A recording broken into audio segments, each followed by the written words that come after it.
Ladies and gentlemen, distinguished guests, I welcome you back to our discussions on the Dubrovnik Forum.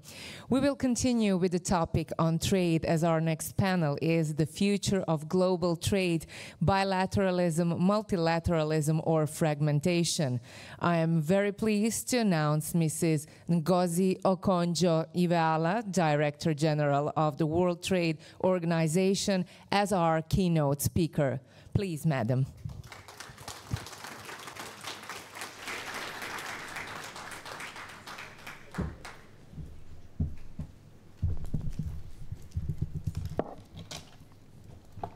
Good morning, Excellencies, ladies and gentlemen. I just want to thank you for inviting me to join you in this country and this unique and beautiful city whose history has been so intertwined with trade.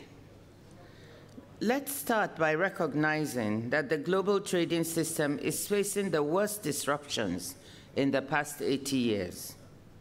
Every day seems to bring new unilateral actions. Questions are being asked about the value of multilateral cooperation itself. But we should not forget that multilateralism writ large has delivered for the world. Having experienced the devastation of the Second World War and the economic chaos and isolationism that preceded it, the architects of the post-1945 order sought to foster interdependence and cooperative solutions in pursuit of prosperity and peace. And they largely succeeded. Their record was certainly not perfect. Many Dubrovnik residents will remember the siege and the wars. Yet, today, Croatia is at peace, a new member of the Eurozone, and a fast-growing economy within the European Union itself, a bloc that was part of this continent's efforts with US support to rebuild and recover from the war. Trade, anchored in a broadly open and predictable world economy, has benefited rich as well as poor countries, though some people and some places did not share adequately in these gains. Advanced economies benefited from greater productivity, purchasing power, macro stability, as well as net job creation. The USA is a large and relatively closed economy with a trade-to-GDP ratio of around 25%, but even the US gained a lot. Looking back to 1950, researchers at the Peterson Institute for International Economics found that international trade boosted the US economy by the equivalent of $2.6 trillion in 2022, equivalent to 10% of annual GDP. People don't think about services trade as much as they should. I actually wrote an opinion piece about it because I thought services was being left behind. But the United States is by far the world leader here. Last year, it exported over $1.1 trillion worth of services, 3 times more than China, with a services trade surplus of nearly $300 billion. US companies led the world last year in receiving more than $144 billion in intellectual property royalties and licensing fees, and the trade-related intellectual properties agreement is held at the WTO. According to the US International Trade Administration, services exports directly generated 4.1 million jobs in the US in 2022. Trade matters even more to Europe's economies. WTO research finds that trade cost reductions between 1995 and 2020 boosted Western Europe's real GDP by 3.6%. For developing economies, the impacts of trade have been especially dramatic. Predictably open international markets allow them to use external demand and inputs to turbocharge growth and job creation, lifting over 1.5 billion people out of extreme poverty in the process. For small economies like Croatia, with a trade-to-GDP ratio of 112%, or Switzerland, where the ratio is over 130%, trade brings major benefits by allowing for specialization and scale instead of having to do everything internally. Multilateralism benefits businesses and consumers in ways that bilateralism cannot. As the International Chamber of Commerce has noted, non-discriminatory tariffs, what we call the most favored nation or MFN tariffs, MFN principle, means that a small exporter knows its competitors elsewhere will face the same tariff rate in a target market. Importers can focus on sourcing the best products at the best price, not on which country they come from. The WTO itself is what I call BT, beyond tariffs. I know we are all totally enthralled and seized with the issue of tariffs, but I want to remind you that there are very, very important agreements that form the bedrock of trade beyond tariffs, and those agreements rest at the WTO. I'll give you a couple of examples. They are not sexy, excuse my French. You know, you have the Customs Valuation Agreement. This is the agreement held at the WTO and the World Customs Organization that determines, it sets out the methodology to determine the value of goods before you even apply tariffs on them. Prior to this agreement, there was no such thing. So an exporter's goods could arrive at a particular port and customs could value it at whatever they pleased and then levy tariffs on that, meaning that the exporter could lose plenty of money, and this wasn't really working out. So without this kind of agreement, business faces chaos. Of course, I've just mentioned the intellectual property agreement. Last year, almost $500 billion in royalties and fees as a result of this agreement, of which 1/3 went to the US at $144 billion, a quarter to the EU, and the rest spread over the rest of the world. So these kinds of agreements, businesses know about it. Maybe many leaders and government officials don't know, but they know that without this. We also have the SPS, Sanitary and Phytosanitary Agreement, the TBT, Technical Barriers to Trade Agreement, that guarantee product standard and safety and is a bedrock of building trust in trade. All these are multilateral agreements that businesses know about, and I find that businesses are the biggest supporters of the WTO. Another respect in which the multilateral trading system has delivered is resilience. In the face of shocks like the 2008-2009 financial crisis and the pandemic, despite some supply chain disruptions, governments refrained from large-scale trade restrictions. Trade rebounded strongly, helping drive economic recovery. Even now, 3/4, 74% of world trade goods crosses borders on core WTO MFN tariff terms. It was 80% at the beginning of the year. The tariff situation has brought it down, but it's still 75% of world's goods trade on WTO terms. That's a lot. But today, instead of seeing financial shocks feed into trade, we are seeing trade policy shocks destabilizing finance. The ongoing tariff announcements add to earlier measures weighing on trade and GDP growth. Simulations by WTO economists suggest that based on trade policies in place at the beginning of the year, the volume of global goods trade would have expanded by almost 3% in 2025. We have since then been compelled to downgrade these expectations by nearly 3 percentage points, helping by nearly 3 percentage points. Helpful moves towards de-escalation by both the United States and China have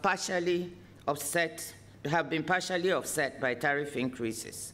And as of 2 weeks ago, our projection for goods trade growth this year is basically flat at 0.1%.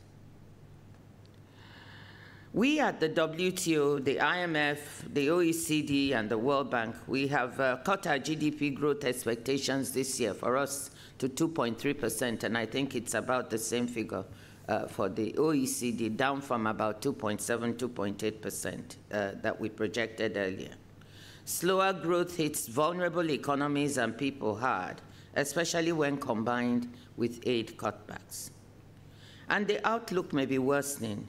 We had estimated that the return of suspended US reciprocal tariffs would take an additional 0.5 percentage point of global trade volume growth this year.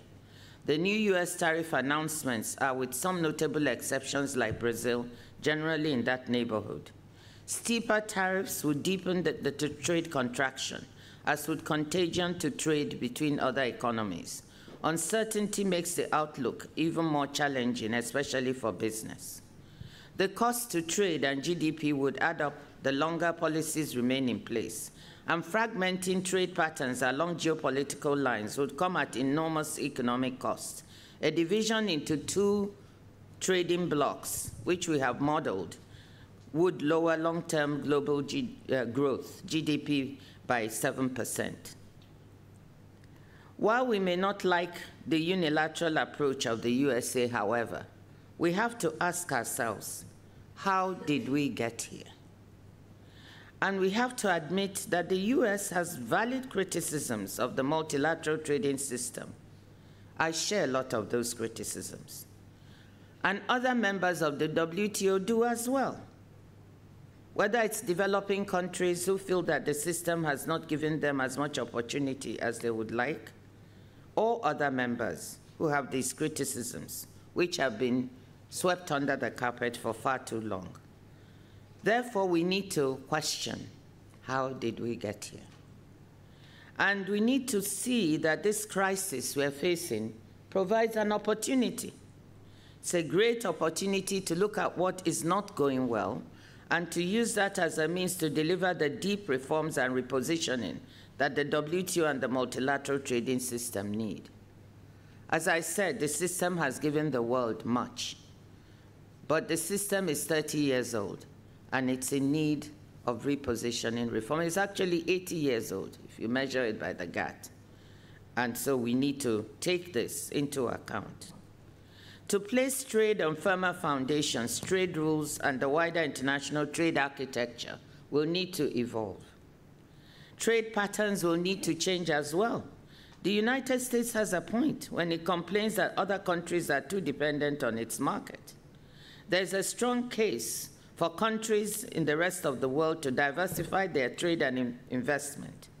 Over-reliance on any single trading partner is risky. The system was created for interdependence, not over-dependence. It does not build global resilience if 95% of a product, let's say semiconductors, comes from one place, or 80% of the world's vaccines are exported from just 10 countries. When you have a pandemic, it doesn't work. Therefore, we have to think about diversification. Demographics, future growth projections, and booming South-South trade point to opportunities in what we at the WTO are calling re-globalization. That is reimagining globalization and supply chains and value chains to benefit those poor regions in rich countries and poor countries that were left behind in the earlier wave of globalization. For instance, reimagine Africa as a place where green energy and critical minerals supply chains can be developed. Reimagine it as a market of more than 1.5 billion people, as a skills reservoir for the future. Any businesses doing that will not miss out. With respect to WTO rules, I go back to my criticisms. There are many areas that are not working as they should. We need to do more to curb unfair trading practices and address other level playing field issues. Our subsidy agreement is 30 years old and does not, in my view, adequately handle the new wave of industrial policies, state-owned enterprises, or future-oriented green subsidies. Poor countries feel WTO rules could do more to help them integrate better into world markets. Our dispute settlement system is working, but remains in the upper body, appellate body, partially paralyzed. And we have been unable to bring multiple negotiating instruments, in particular plurilaterals, along with our multilateral instrument into our toolbox in an agreed and consensual manner. The manner in which we make decisions, pure consensus, is great. This is the one organization I'm actually proud of where the tiniest member has the same power as the largest one. But it's also problematic because it gets in the way of making decisions and getting to agreements. So consensus, yes, but the consensus has to be made more workable and operationalized. If we can tackle some of these problems, all of them, starting at our 14th Ministerial Conference in Cameroon next March. It would place a renewed WTO at the core of the international trade architecture. This multilateral core could then be buttressed by regional and bilateral agreements, which are mostly built on GATT-WTO foundations anyway. This means deepening continental integration, capital markets union in the EU, implementing the African Continental Free Trade Area for Africa, enhancing Mercosur and ASEAN, and other such arrangements. Such moves could be complemented with WTO-consistent free trade agreements. The EU-Mercosur deal already goes in that direction. Thus, you would have an international trade architecture that encompasses multilateral, regional, and bilateral agreements working together in coherence. That is what we envision for the future. So let me conclude, Excellencies, by repeating again that trade has contributed many good things to our present way of life. And we must not forget that in the present disruptive conjuncture. We need to work together to retain what works, to reform and reposition what doesn't at the WTO, to complement it with other types of WTO-consistent agreements so that trade continues to contribute to a brighter future. What excites me about trade is that there are so many exciting things happening, which we can't talk about because of the disruptions we face. Services trade is growing, digitally delivered services trade, everything you trade via computer networks, is worth $4.25 trillion now and growing at a fast rate. And green trade is growing. This is the future. Future is digital, it is services, it is green. Thank you, ladies and gentlemen. Thank you, Madam Ivela. Ladies and gentlemen, let me introduce the moderator for this panel, Mr. Mato Njavro, Dean of the Zagreb School of Economics and Management. Please, the floor is yours. Thank you very much. It's great to have you here. Ladies and gentlemen, I want to thank Minister Radman and the whole team from the Ministry of Foreign Affairs for organizing this amazing conference, for bringing us all together here in Dubrovnik, and for enabling us to talk about probably one of the most important topic of today. There is no other issue that is in global focus these days than trade, and it symbolizes very much the change that we see around ourselves. Allow me, please, to briefly first introduce my amazing panelists. Today with us we have Ambassador Liu Shaye. Ambassador Shaye is a former Chinese ambassador to France, but currently he's a special representative of Chinese government for European affairs. We have Ms. Željana Zovko from the European Parliament. Great to have you. We have Vice Minister from the Ministry of Foreign Affairs from Kingdom of Thailand, Mr. Ras Jalichandra. Great to have you. We have here with us also Governor of Croatian Central Bank, Mr. Boris Vujicic. Great to have you, Governor. Thank you for making the time. And last but not the least, our friend from OECD, Andreas Schall, the Director for Global Relations and Cooperation at OECD. Great to have you. So as you can see, we have a pretty geographically diverse group of people to talk about international trade. But I'm sorry, I have to address the elephant in the room. I mean, we have Europe, we have China here, we have ASEAN, we have members of the multilateral organizations, but you know, talking today about trade and not having anyone from the US, it just feels a little bit incomplete. Something's missing. So I have to tell you that, you know, the organizers, we really reached out to a person in charge of US trade policy. Unfortunately, President Trump could not be with us here today. He politely excused himself.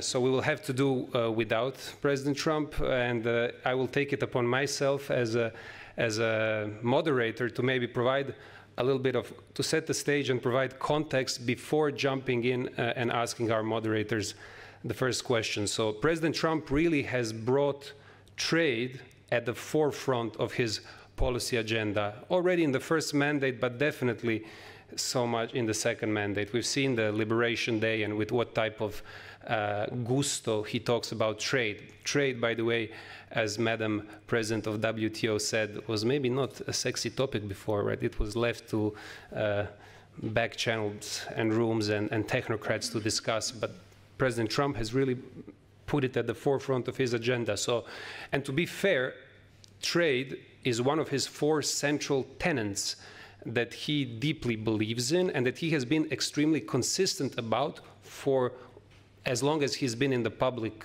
side. So if you look at his interviews from the end of 80s, when he talks about trade, it's exactly the same thing that he says today. So you got to give the man a credit for being consistent. So he has consistently been against what he calls unrestricted free trade. He has consistently been against unrestricted immigration. So all his interviews going back 3 decades is against it. He is and has always been pro-business. And here, the oxymoron, the paradox between being against free trade that has benefited US and the global system so much, and being pro-business is something that he will have to, and his team will have to battle out. So something's got to give, but the solution will be found in some kind of new equilibrium and balance. So don't underestimate or oversimplify the man. And the 4th tenet that he has also been very consistent about is his rejection of war as a kind of a solution. So those are the 4 tenets that President Trump has been consistent about for the past years. And one other thing, if we look at if we look back in history, this would not be the first time that a big superpower like the U.S. just decides to unilaterally, change the system that it has helped create. If you remember, President Nixon in 1971, without giving much notice to the partners, just decided to unilaterally exit the U.S. peg to gold and essentially exit from the Bretton Woods agreement. So we are not there yet. I think what we are seeing with the Liberation Day and the whole change in the balance of trade is not really the second Bretton Woods exit. We might get there, but we don't know that. So let's see how that develops. I'm also very happy that this discussion is taking place in the wonderful city of Dubrovnik. Dubrovnik that some 500 years ago, when it was at its peak, prospered and essentially played the role of Mediterranean Singapore. What Singapore is today, that is what Dubrovnik used to be 500 years ago. It had no army. It had no illusions about the world. It read the geopolitics at the time. It was between Venetians, the Ottomans, the Habsburg Empire. It read very well, and through diplomacy and commerce managed to prosper. So I hope we can learn something from the ancient Republic of Ragusa. Which brings me, so just to kind of set the stage, and now I don't want to take any more of your time. I want to give opportunity to our amazing speakers. And first question goes to Ambassador Liu. And it's going to be about the EU-China trade and generally EU-China relations. Ambassador Liu, Chinese transformation over the last 3 to 4 decades has been nothing short of impressive. China has done amazingly well. China has transformed its economy. In the process, China has uplifted more than hundreds of millions of people out of poverty in terms of not just economic development, but human development, infrastructure, thousands of kilometers of bridges and roads. And China has also benefited from this multilateral trading system. Maybe 15 years ago or 20 years ago, the key trading partner of most of the countries in the world was US. Today, China is the key trading partner from most of the countries in the world. China has managed to catch up in many of the industries, and in some industries, it has even managed to leapfrog the Western competitors, for instance, the electric vehicles or renewable energy. Chinese influence extends also way beyond China through initiatives such as Belt and Road. Even here in Croatia, we have examples of Chinese influence through, for instance, Pelješac Bridge that makes all Croatians happy. Europe sees China as a partner because the EU-China trade is still the biggest and most significant trading relationship in the world, over 800 billion euros. So we cannot but acknowledge the fact that China is a partner. However, having said that, Europe also sees China certainly as a strategic competitor. There are many, many open issues, such as, for instance, access to the raw materials that was recently discussed, implied or explicit subsidies that the Europeans often, let's say, put in focus, asymmetric access to the market. So Europeans have a sense that, you know, we don't really have a fair and equal access to the market. How do you see EU and China trading relations, and what is the future of our relations? And by the way, Mr. Ambassador will reply in Chinese, so I invite you all to take your translating machine and put it on. Thank you very much. Just give us 1 second, Mr. Ambassador, until we make it work. 谢谢主持人，也感谢你刚才在提问中对中国发展成就的客观评价。刚才我们共同聆听了世贸组织总干事伊维拉女士的一篇非常卓越的演讲。她在讲话中呢，颂扬了国际贸易和多边主义对于全球发展和人类福祉的好处。他引用了很多的数据。我们看到，如果全球贸易发展，那么世界经济它就跟着会取得增长。相反，如果全球贸易受到了阻碍，世界经济也将遇挫。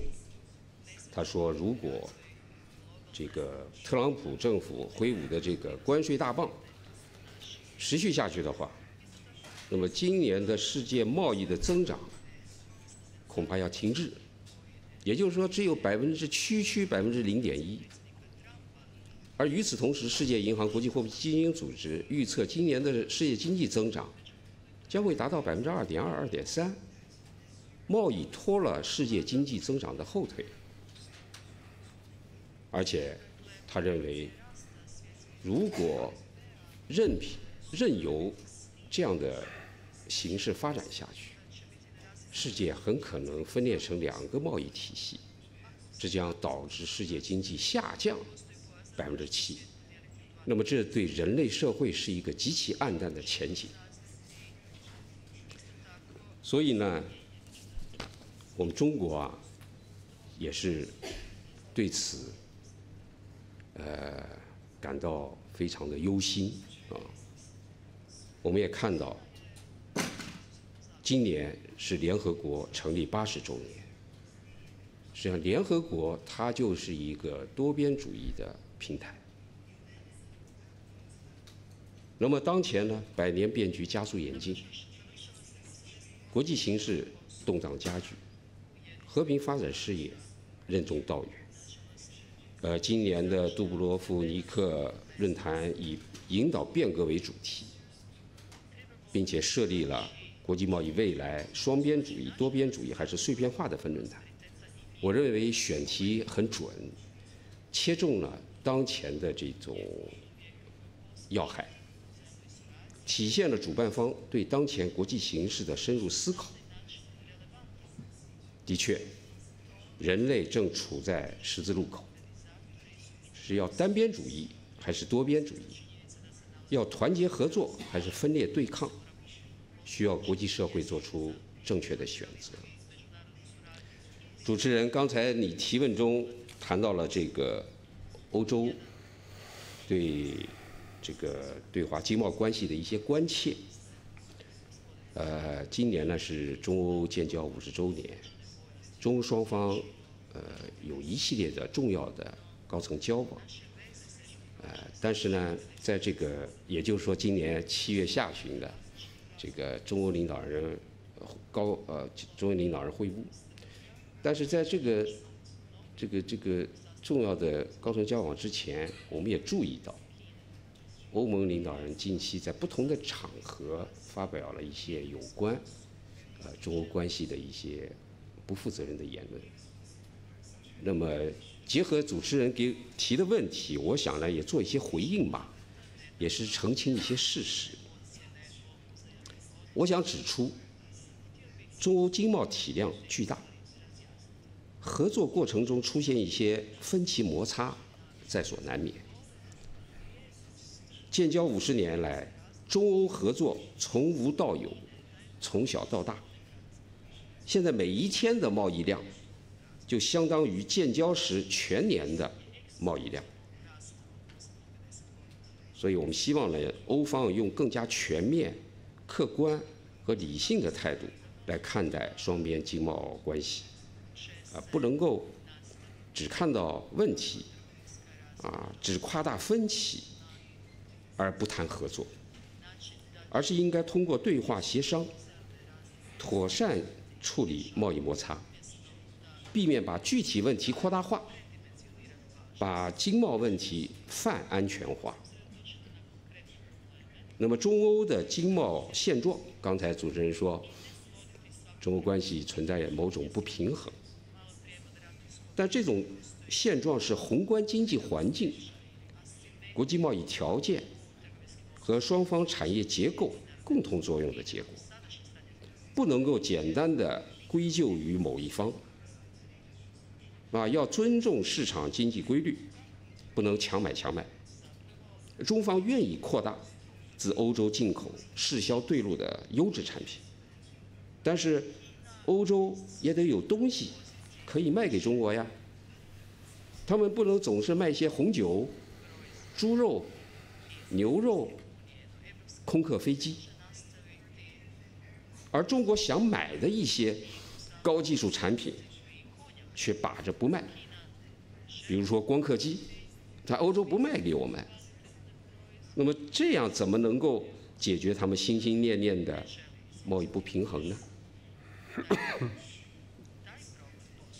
关于市场准入，中国始终坚持扩大高水平对外开放，已经全部取消制造业领域的外资准入限制措施，负面清单归零，主动通过进博会，在上海每年11月在上海举办的中国国际进口博览会，这在世界上独此一家，没有哪个国家会举办进口博览会。这说明中国是向世界各国开放自己的市场的。我们通过这个进博会的平台，扩大自欧洲进口，为欧洲企业带来了更多市场机遇。反观欧盟，近年来以公平贸易之名，行保护主义之实，滥用贸易救济工具，并利用国际经贸规则的空白，创制与 WTO 基本原则和自由贸易精神不符的单边工具，频繁对中国企业发起外国补贴等调查，市场开放程度不断倒退，营商环境持续恶化。我在法国工作的时候，不断地听到中国在法国和在欧洲经营的企业的抱怨是欧洲的市场环境在恶化。那么事实上，现在不是欧洲企业在中国市场面临准入障碍，是中国企业在欧洲市场面临准入障碍。关于补贴问题，大家现在这个欧洲方面炒得比较热，大家也比较关注。但在这个问题上，欧洲是搞双重标准的，它是苛求他人疏于律己。欧盟历史上就是补贴大户对飞机、农业等领域的补贴都被世贸组织裁定为违规的。近年来，欧方非但没有纠正错误做法，反而变本加厉，不断加大补贴力度。据不完全统计，仅2021年到2030年间，欧盟就将计划提供超过1.44万亿欧元的各类补贴。截至2024年底，已经实际发放了超过3000亿欧元。成员国提供的补贴更是层出不穷，高达数千亿欧元。关于稀土出口管制，中国对稀土相关物项实施出口管制是依法依规的，也是符合国际惯例的，是为了履行国际防扩散义务的。中国是西方国家出口管制的长期受害者。中华人民共和国自成立的第一天起，就遭受了巴黎统筹委员会的战略物资和高技术出口管制封锁。冷战结束后，西方国家又出台瓦森纳协定，就军民两用物资和技术对华设置出口限制。近年来，美国又对华发起贸易战、科技战，禁止高端芯片和光刻机等对华出口，把上千家中国高科技企业列入名目繁多的管制名单。欧盟在指责中国限制稀土出口之前，是不是应该首先谴责美国的对华出口限制呢？出于对欧洲的善意，中国政府专门为欧洲企业建立了加快审批稀土出口的绿色通道。欧方非但没有赞赏中国所做努力，反而对中国横加指责。更过分的是，欧盟高技术出口管制审批拖沓，程序繁冗，严重影响了中欧产业链和供应链的稳定。欧盟还在指责中国的实行这个强制技术转让，这更是毫无道理的。我们早就说过，改革开放之初，中国企业要求欧洲来华开办合资经营的企业转让技术，是为了更好的制造产品，是吧？你都不知道它的技术，那你这合资企业怎么能够制造合格的产品呢？但是这些技术是花钱买来的，不是白拿，是企业自愿的，并不是强制，是市场行为，而不是政府的政策。中国政府从来没有出台过强制技术转让的政策，这一点请大家要记住。颇具讽刺意味的是，现在搞强制技术转让的恰恰是欧盟官方，他们要求中国电动汽车生产商在欧洲投资设厂时必须转让核心技术。我最后讲几句关于如何 bring it to the 很短 conclusion. conclusion， 我最后总结几句，就是说，面对这些问题，我们怎么去解决，是吧？我们呢，希望欧方啊，真正树立更加客观理性的对华认知，奉行更加积极务实的对华政策，啊，不带情绪和偏见地看待双方的经贸关系，啊，少指责多沟通，少保护多开放。中方愿与欧方一道，以中欧建交50周年为契机，相互扩大双向市场准入，加强政府采购和出口管制对话，深化产业链供应链的合作，推动世贸组织改革，支持世贸组织就产业补贴政策开展讨论。刚才伊维拉总干事也说了，补贴政策实行30年了，有点不适应当前形势了，是吧？可以开展讨论去改革。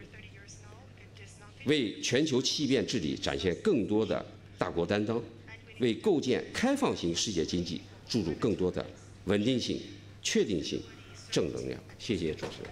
Thank you so much. Thank you, Ambassador Liu.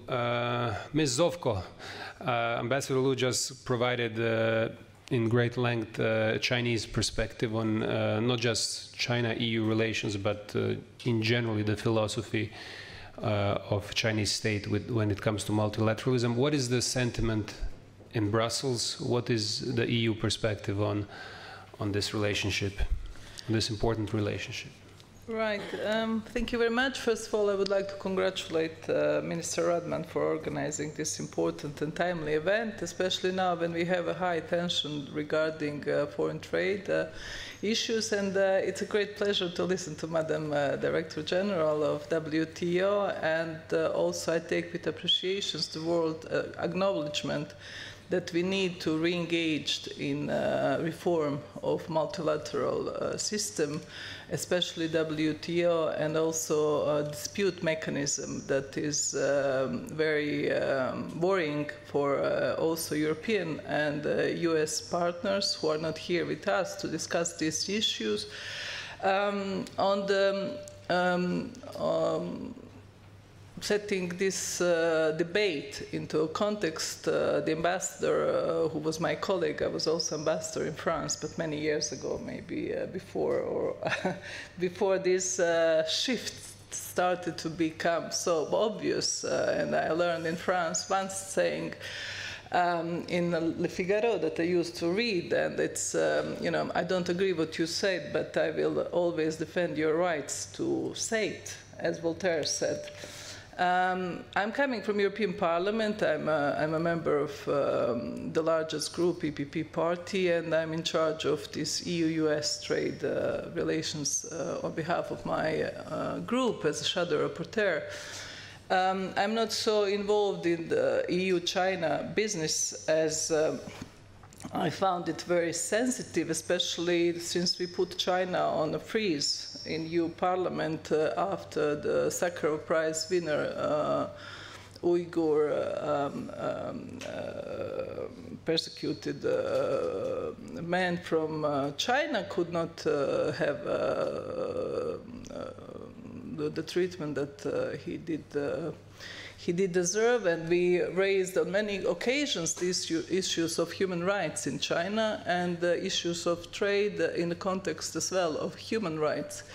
Many of our members were put on a ban list, and we stopped also this important agreement on between European and China on negotiations for comprehensive agreement on investment. It's called CAI because of the mutual freeze of the relations. We banned Chinese diplomats from entering European Parliament, and we completely freeze our relations. In the context of a recent Trump administration tariffs, China has undertaken diplomatic charming offensive on European Parliament as well, and we know that some of our members now can travel to China, and I guess in the context of this new summit that will commemorate our relations 50th anniversary of EU-China, Republic of China's relations, we will negotiate on very sensitive matters. What Ambassador has said about some of EU facts, I would strongly disagree with them, but I'm not commissioned to correct. I think that the Commission will provide all the clarification in a due course. But some of the facts, like that in 2024, total EU imports from China were approximately 650 billion, while export to China reached 240 billion, maintaining a substantial structural trade deficit, and that continued to widen. The EU imports from China are dominated by industrial goods, machinery, ICT, equipment, electronic, textiles, chemicals, toys, and increasingly green technology products such as solar panels, batteries, and electric vehicles. At last week's Strasbourg plenary session, we had a resolution that we adopted of critical raw material and the situation that we are facing with China on the ban of on the restrictions of exporting critical raw material that is a highly sensitive issue also for European Union, and also raises our, as well, approach towards what is our strategic autonomy and security. We have heard the previous panel that we are investing much more into our defense. 3.5 point. China has, from the previous period of strategic partner, of a partner and I would say rival, and turned into, with its assertive diplomacy, into shifted away in its foreign policy from Europe in its stance towards Russia and its aggression on Ukraine, and this some of the positions that it has taken are very worrisome for European Union, because it's our security at stake as well. Ukraine is fighting for security of European borders, and China has this clear understanding of that issue, and we have warned on many occasions that this should not be the case.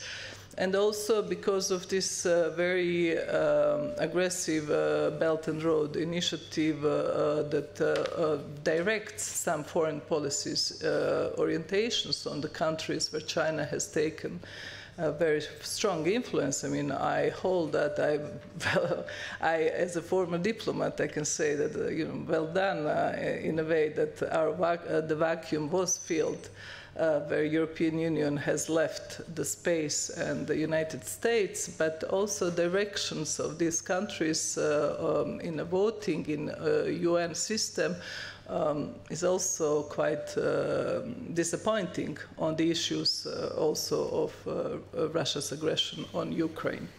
So critical raw material is the, I think, high-level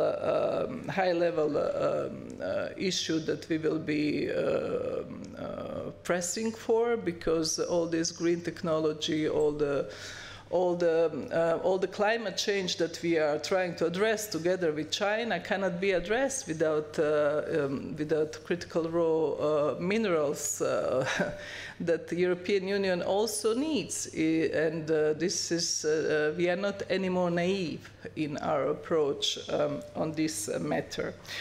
Our products are systematically discriminated in public procurement because of Beijing's Buy China policy.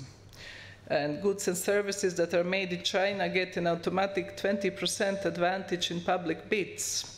I mean, these areas we know very well, from Western Balkans, Southeast Europe, what communist one-party system used to do in order to boost productivity and competitiveness of certain products, and especially if you have a closed market, you can have this impression on your people, but if there is no level playing field for European companies in China, then we are not talking on a rules-based order that the WTO is advocating. And for me, sometimes it's very confusing.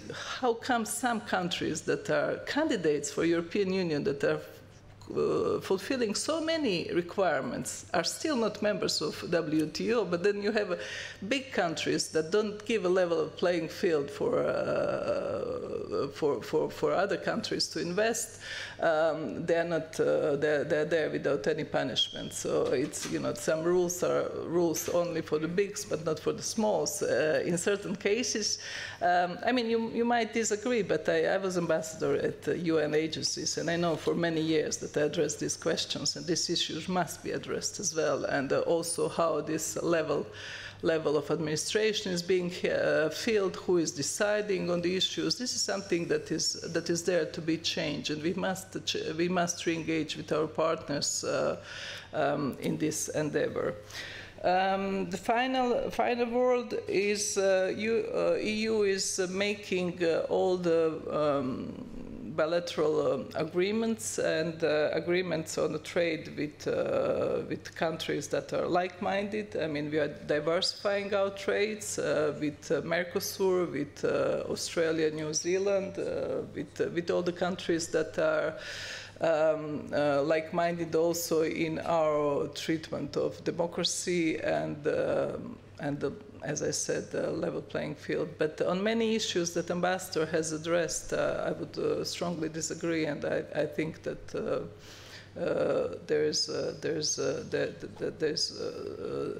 that is not the way that we should approach the further 50 years of our cooperation. Thank you very much. Vice Minister Jalichandra, you just came yesterday or 2 days ago from ASEAN foreign minister meetings in Kuala Lumpur. ASEAN is a fascinating region. I had the pleasure of actually spending some time there. I lived there for 4 years, 650 million people roughly, extremely heterogeneous in terms of ethnicity, religion. What? Close to 200 now, 200 million. Ah, oh, but the whole ASEAN? Oh, okay, and that's okay. My point is, it's a very interesting and dynamic region that is, in a way, and has been balancing between the large power. You definitely feel China's presence because you are very close to it, but also the U.S. presence in ASEAN has been, I would say, the forefront of U.S. policy, not only during Trump administration, but already by Obama's pivot to Asia has kind of shifted the focus on ASEAN. How, from ASEAN perspective, how do you view global multilateralism and global trade? Thank you very much. We're not just close to China and US, we are close to EU too. Yes. And well, I would like to start off by a little observation. You know, when I came here and joined this discussion panel. This morning I was met with some curious, suspicious looks from some children. Why are you dressed up like this? Why are you not in t-shirt? Why you are not in shorts and swim trunk? Why are you dressing like this? But here we are, all of us, in this room. Although we are not taking swim in this beautiful Adriatic Sea, we are here wading in water as well, but make no mistake, but it's troubled water of uncertainty that we are wading, and we have to ride over the waves and to find calmer and more peaceful, calmer, peaceful sea, each of our own. But in saying this, I would like to thank the Croatian government for organizing this very important Dubrovnik talk, which will be a venue for us to exchange views. Now, ASEAN is also have been accused of being kind of a talk shop, where people come and talk, and some people say there's no result. But then again, talk itself is important. As yesterday, the Secretary General of OECD, if I remember correctly, he pointed out. And this year, I mean, just a few days ago, the ASEAN Foreign Minister had their annual ASEAN ministerial meeting with followed by the PMC, which is the post-ministerial conference, where we met the ASEAN Foreign Minister met with dialogues with countries such as US, China, EU, of course, and other countries like named Japan, South Korea, to work together to promote, of course, security, peace, and economic cooperation in the region. And this has been going on for 50 years now. So ASEAN has been in existence for nearly 6 decades, providing stability in the region as well as economic cooperation. Now, what the strengths of ASEAN is, I should put it that it's our way of ASEAN centrality that draw from our colleagues, partners from all over the world to work together. So during the post-ministerial conference, ASEAN met with, of course, the US and China, EU, Japan, and so on and so forth. And while China and US also meet to have bilateral discussion during this meeting as well. And it's the first time that the two foreign ministers from the two countries met for the first time. Now, even though I should say that we have been providing this platform to promote understanding, exchange of view between all parties concerned, of course with our EU friends as well. So I would just like to say that it's, at the moment the competition between major powers is intensifying, and it's not it's challenging time. ASEAN has now came up with the ASEAN outlook on the Indo-Pacific, which we aim to build strategic trust and win-win cooperation in the region based on mutual respect, mutual trust, and mutual benefit. And we hope that this will work. So far, we cannot claim 100% success, but I think we have done our part and our job until now. So, thank you. Thank you very much. Governor Vučić, trade and financial flows are very closely interlinked. From your perspective as the head of a Croatian Central Bank, how do you view the current predicament in the world of global trade? And I mean, we have to acknowledge the financial markets are at their practically global peak. So they do not seem to be concerned if we read the markets, but where do you see the biggest risks of future potential disintegration? Thank you for the question. People talk a lot about the tariffs these days. It was very good that the director of the WTS emphasized it's not only tariffs. There is much more. Non-tariff barriers to trade, which actually increased 6 times since the COVID, 6-fold, from approximately 500 to 3,000 at the moment. There is also things that happen in the sphere of finance, like the weaponization of the international infrastructure for payment systems, and this also leads to the change in the way people think about the risks in the financial system. Let me give you an example. What you see is now not only that you have a fragmentation of trade into blocks, change in the supply chains, nearshoring or friendshoring, which continues. And it's actually not the new thing that has been going on for some years already. It has now caught the attention due to the lots of talk about the tariffs in the media, but what we've seen is that we had a slowdown in the global trade since the global financial crisis, so for the last 15 years. And actually for emerging market countries, their share of trade in the GDP started to decline already since then. As I said, you have the different types of the impediments to trade which have started much earlier. I think that our Prime Minister mentioned the agreement on the trade with the US already during the Obama administration, which was stalled, and then all kinds of different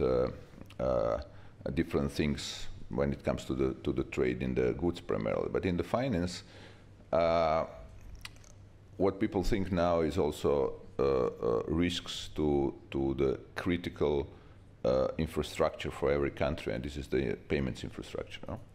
So if you think that at some moment you might have your payments in a country being blocked, that's a terrible thing to think about, because you would immediately drop into a deep recession.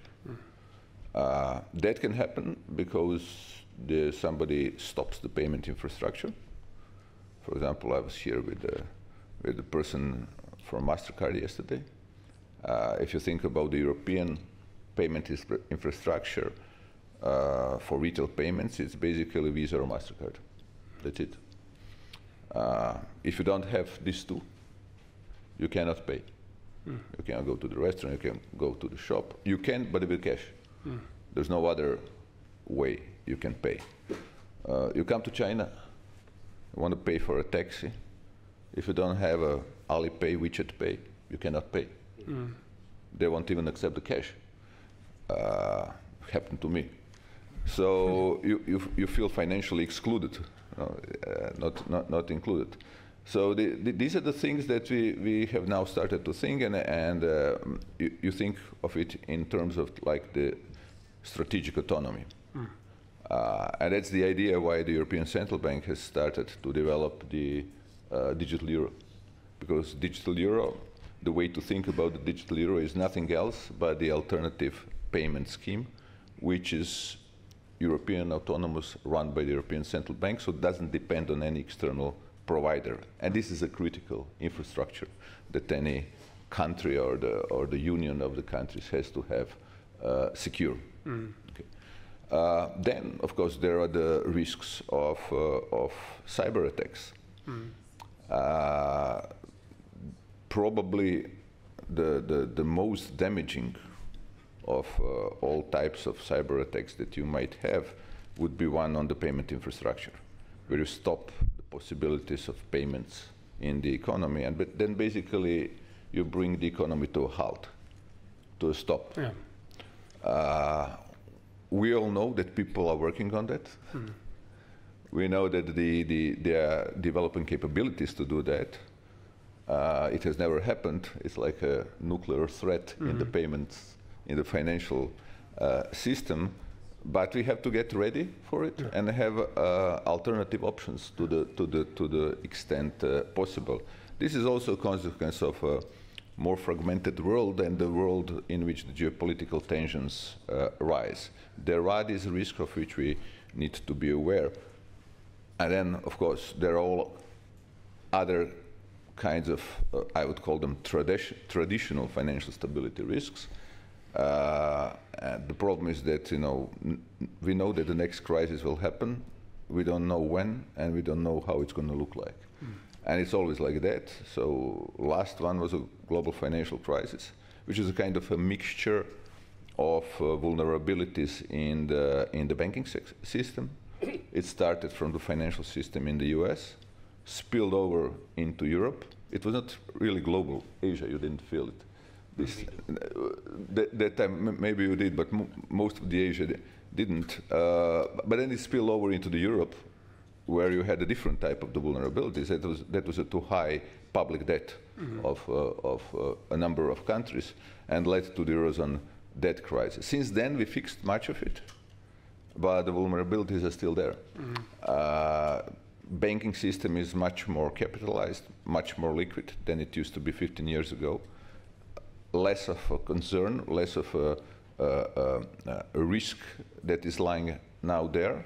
But what we're seeing recently is, again, a push for the deregulation, possibility of regulatory arbitrage and the competition to the lower standards of regulation now coming from the US. And this is, again, not something new. We've seen that in the past. You have a crisis, you fix things, and then 15 years later, people forget about the crisis. And they say, oh, let's become more competitive, let's lower the regulation, etc., which is usually the seeds for the next crisis that will happen then 5 years further down the road. And that's why some of us who are long in the business always like to remind, look, these things have happened over and over again, and just look at the last crisis or the last 2-3 crises and remember that you really have to have a very very solid prudential regulation. And then there is, of course, the responsibility of the governments of the countries to keep their public debt contained.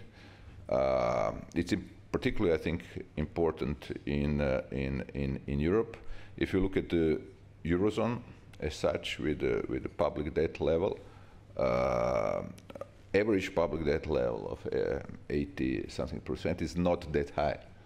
But it's very difficult to have a single monetary policy with divergent fiscal policies for a long period of time. If you diverge it, so you have countries who have 30% public debt to GDP and the others who have 140.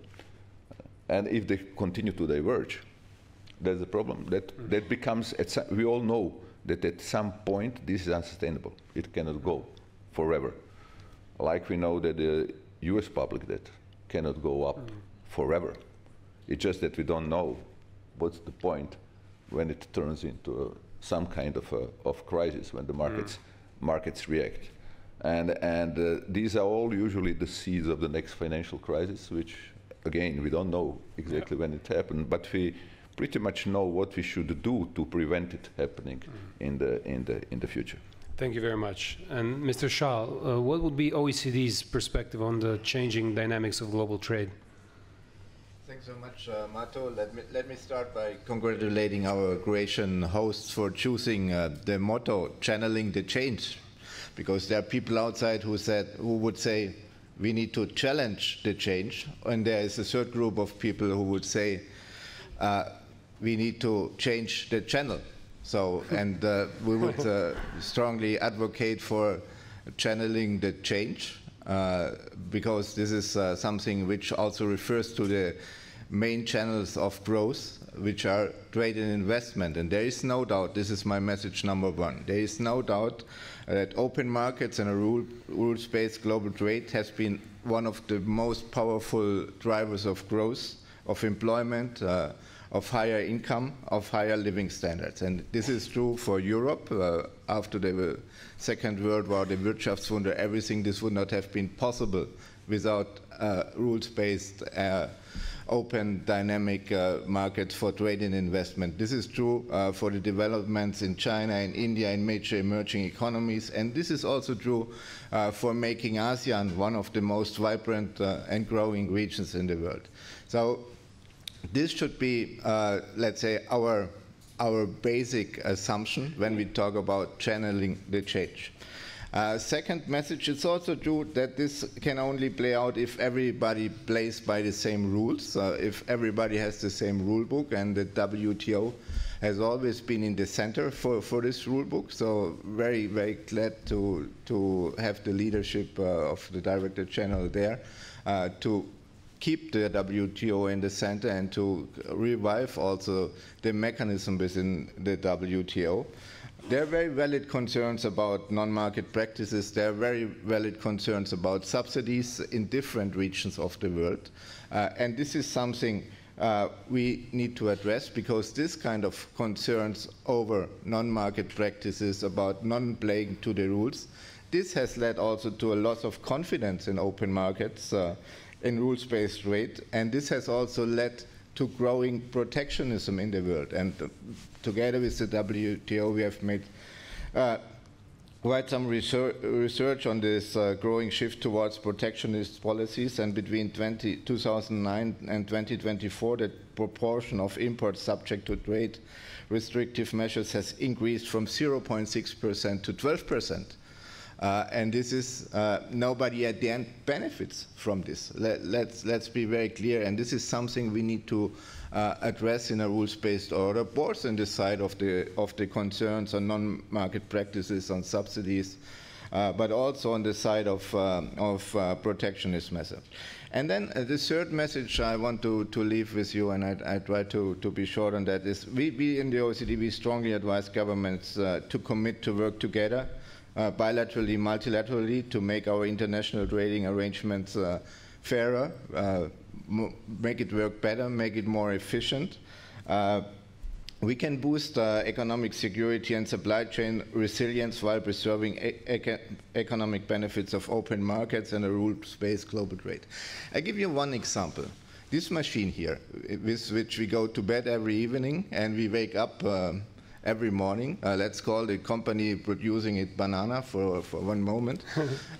And with this machine, you go to bed with products from 43 countries, from 125 companies. And this division of labor in producing it makes it possible that you can buy this machine for $949 in a banana shop. But if you now go with relocation completely, this machine would maybe cost $3,500. And this has an effect, of course, on consumer and inflation, and very much with the colleague from the central bank. So we need to address the issues. How can we make the supply chains efficient, resilient, and how can we make sure that everybody gets its fair share out of it? And this is something which also has to do with kind of investing in the people, preparing the people for structural change, rather than going down the road of protectionism. I think I'll leave it there.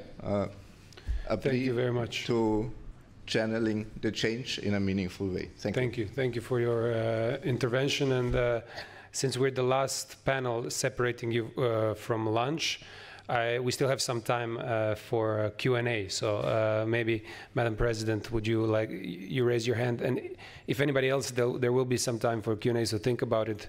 Is there a microphone here for Madam President of WTO? If not, I think my... Okay, I will. Thank you, Mila.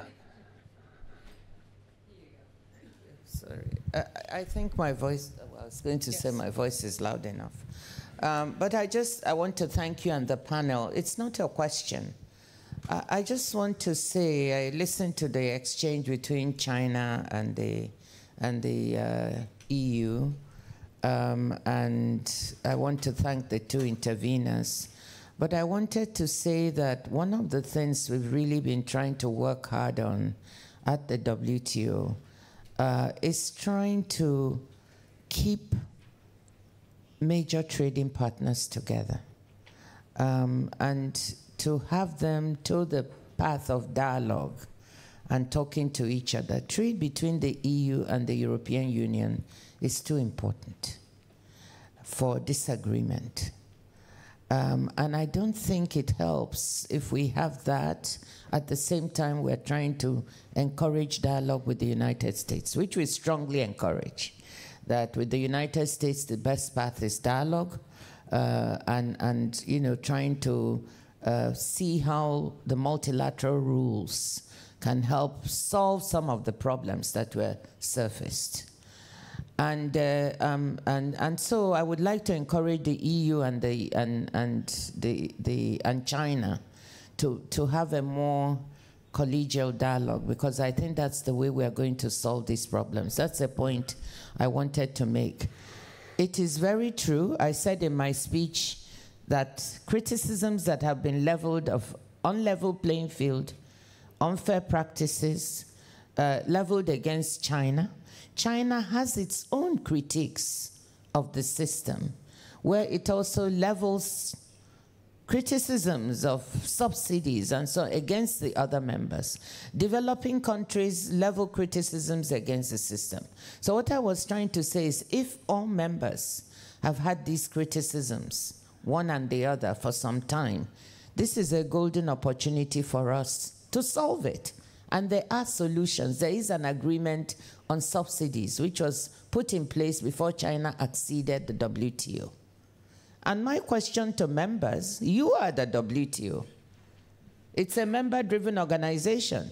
Why haven't you taken the bull by the horns to try to modernize this agreement to take account of the various types of members and economies? So there's a path forward. We have two very important members trading, and I just want to encourage them on the path of dialogue. That's all I wanted to say. Thank you so much. It's a very good point. I think this deserves an applause. Do we have any other questions from the audience? Yes, please. If you can briefly just introduce yourself. And well, I'm the Spanish ambassador. I was thrilled when I heard taking the bull by the horns, because it awakes a cultural perspective. Modern trade is also based in knowledge. Knowledge means not only technological knowledge, financial knowledge, cultural knowledge. So I didn't hear very much about intellectual property rights and respect. And that's something that I think that should be also on the table. So what is your perspective on that? Thank you. Who is this question directed to? Well, I would like our Chinese colleague to elaborate on it. Thank you. Ambassador Liu, briefly your comment on the intellectual property right question. Which, by the way, I mean, it goes both ways. Probably 10, 20 years ago, this was extremely important for Europeans and Americans. Today, I think everybody, including the Chinese, would want the intellectual property rights to be respected. A very good question, Ambassador. Thank you. 好，感谢这位观众提的这个问题。实际上，知识产权贸易，刚才在伊维拉的总干事的讲话里边就提到了，能听见吧？啊，就提到了。他说，在美国的对外贸易里边，美国虽然货物贸易有巨额逆差，但是它的服务贸易，特别是知识产权贸易，它是有巨额的顺差的。啊，它有1440亿美元的这个知识产权贸易的顺差，所以特朗普政府，单纯的讲美国的货物贸易的逆差，这是不正确的，也是不公正的。中国对知识产权的保护是一贯的，当然了，我们的保护的制度和政策也是不断的发展和完善。30年前的情况和今天是完全不同的。正是因为中国对知识产权的良好的保护，现在中国在世界知识产权组织里边登记的知识产权申请数已经连续多年保持第一，这就是一个证明。过去有西方国家指责我们对要求这个对西方的叫什么采取强制技术转让，这是一种误导。这里边不是强制技术转让，就是中国企业想让西方企业转让技术，是要买他们的知识产权的，是要花钱的。我记得大概5年前有一个数字，中国每年购买国外的知识产权要花300多亿美元，要花300多亿美元。说中国是保护知识产权的好学生，谢谢。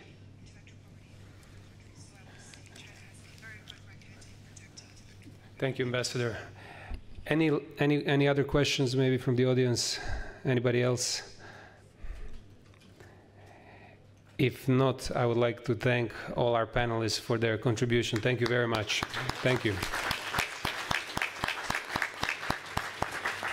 So, ladies and gentlemen, thank you, Mato. Thank you to the panel participants. We will have now a 1-hour lunch break, and then we'll meet again here around 1:10 p.m. Thank you. Enjoy your day.